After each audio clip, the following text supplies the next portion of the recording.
So I finally got an opportunity to try the new Tesla Model 3, and it was way better than what I expected it to be.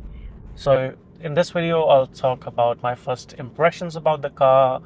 Would I consider swapping the current Model 3 that I have with the new one, or is it worth buying compared to, let's say, Tesla Model 3 as well as a BYD Seal, because I believe that's one of the true competitors when it comes to the new Model 3. As far as the design is concerned, it's pretty good. It's very aerodynamic, it's very sharp.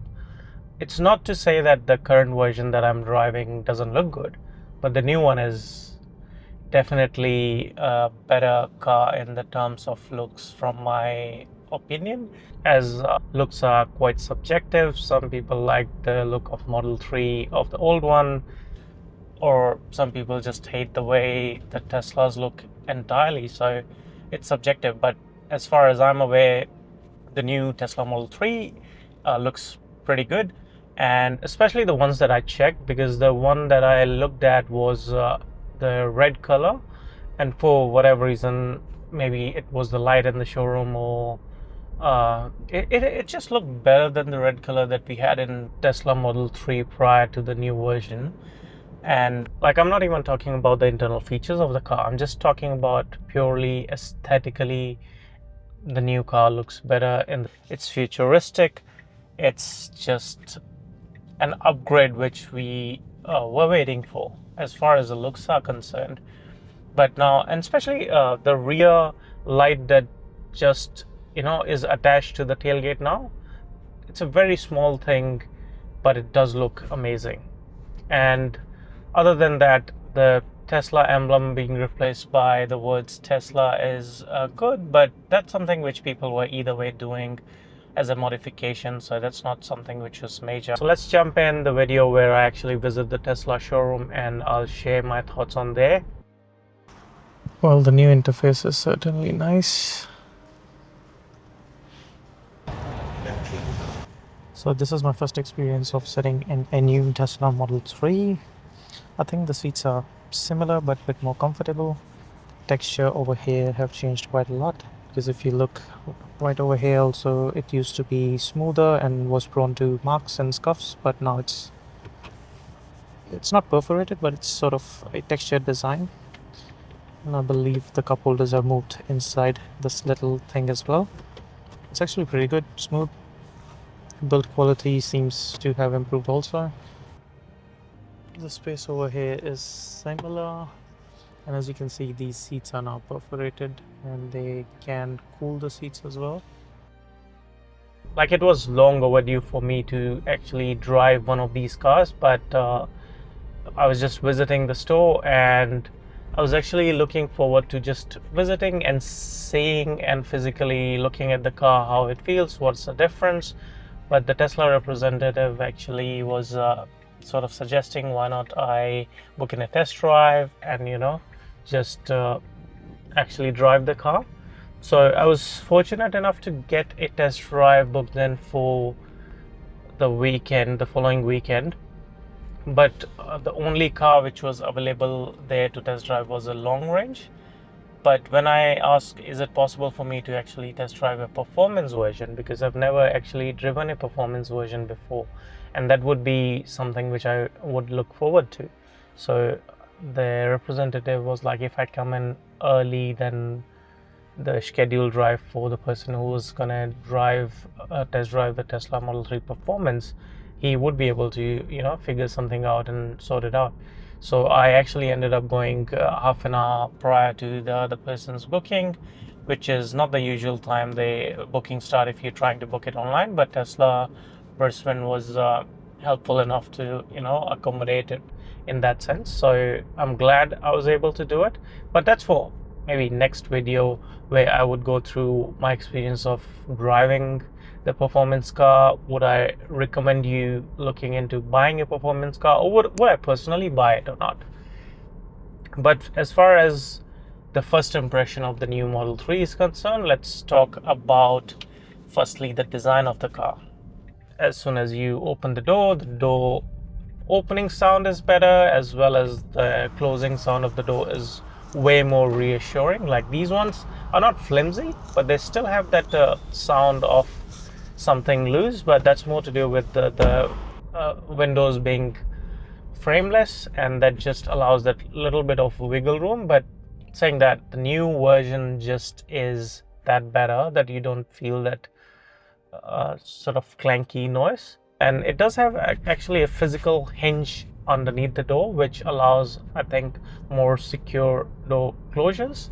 But saying that as soon as you enter the car, you see and you're welcomed with the LED strip around the interior of the car, which is actually pretty nice. And our car is actually 2021 transitioning to 22, so it doesn't have the new processor, which allows the new interface to be accessible via the infotainment system. So for us it was like way different, because if you are just transitioning from a car which does have the new interface, you might not feel that much different. But for us, the screen looked different, the LEDs were different, as well as obviously there's no gear knobs as well as indicators. We'll talk about that in the next bit, where we talk about the driving aspect of it. But as far as looks is concerned, I did like the look of the steering wheel, because it was a bit more cleaner. It looked like the new steering wheel is a bit more sleeker. It's futuristic as well as a bit smaller, which I preferred. And overall it looks just, if possible, more, I think, clean and minimalistic. Although the LED strip as well as the lights, which are missing in our Model 3, the lights that you have at your footrest, or those are missing in standard Model 3, but I believe the new one does have it.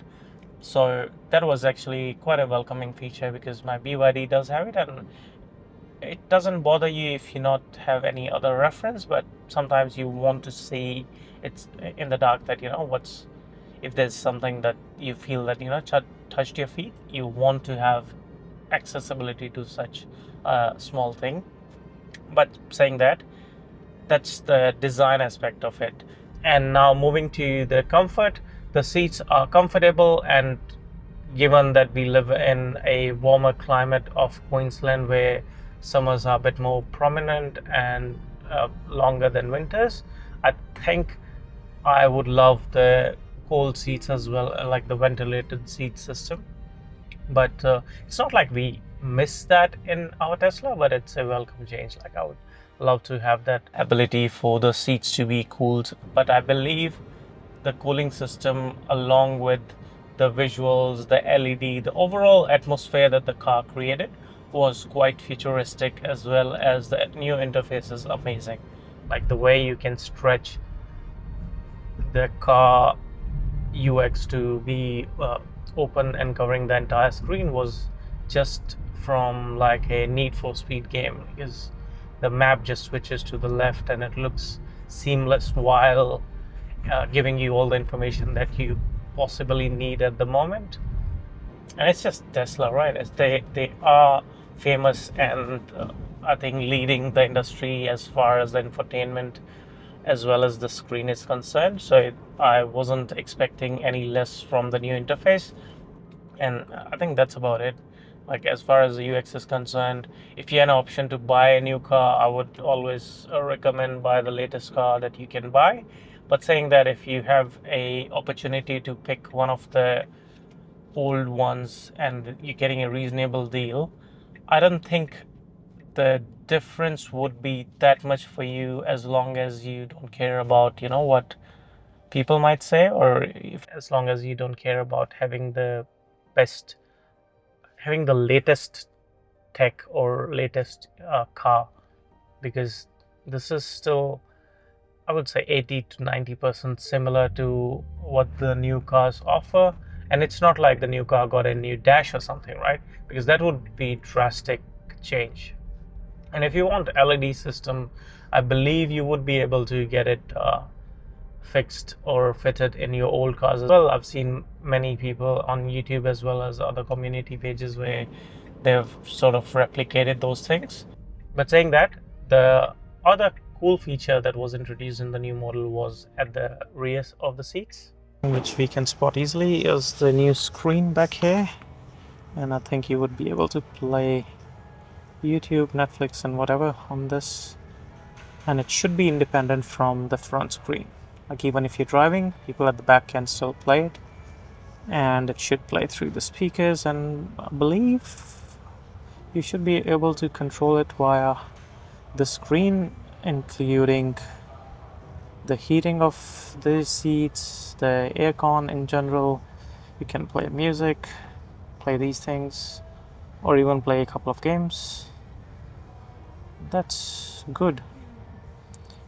And I think this feature allows you to connect Bluetooth devices, so if you want to listen to something while the other people in the car are listening to the music track, like in the front, you can still play a movie, let's assume on Netflix, and still would be able to listen to your headphones via Bluetooth, which is amazing if you ask me, especially for kids who want to use those devices, or even if you want to catch up on some Netflix, this is a nice place to do that.